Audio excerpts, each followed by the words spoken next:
you ever known anyone that has had their life changed for the worse due to vaping?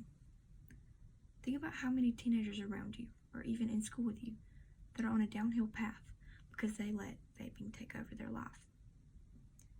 Vaping can be very dangerous and has a seriously negative impact on everyone, specifically teens.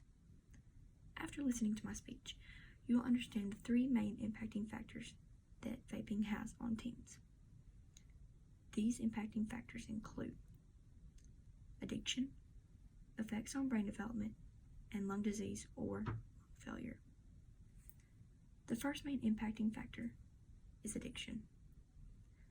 After vaping for so long, you can become addicted, just like with any other drug. Vaping leads to addiction due to the many dangerous chemicals that are combined to give off a certain taste or a buzz. Some of these chemicals can include nicotine and propylene glycerol, but there are many more. Once addicted, it is very hard to stop, and for some people, it is even impossible. Addiction can also lead to many health problems in one's future and or other drug use.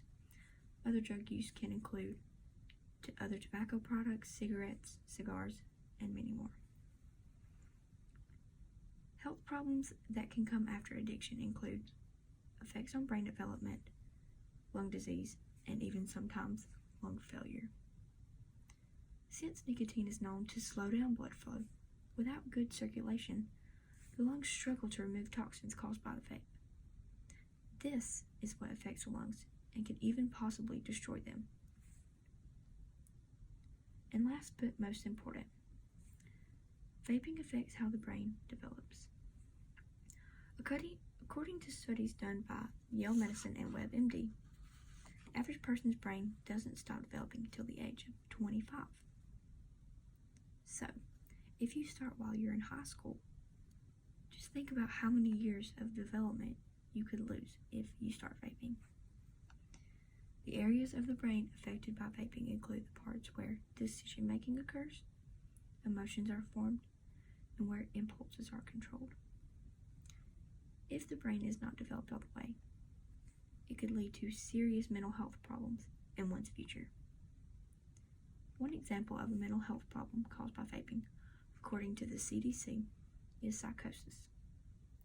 Psychosis is defined as when one's thoughts and emotions are so impaired, they lose sight of what is reality and what isn't. In addition to health problems, vaping can lead to low concentration levels and low learning abilities. In conclusion, vaping has a very negative effect on anyone, but can tremendously change the life of a teenager. These effects consist of three major factors: addiction, brain development, and lung disease or lung failure. So, just as a reminder, even if anyone around you is doing it and you are tempted to, vaping is very dangerous and can be very harmful for anyone, but specifically teens. So, even though it seems fun and cool, instead of putting chemicals in your body, how about getting a buzz off of life instead?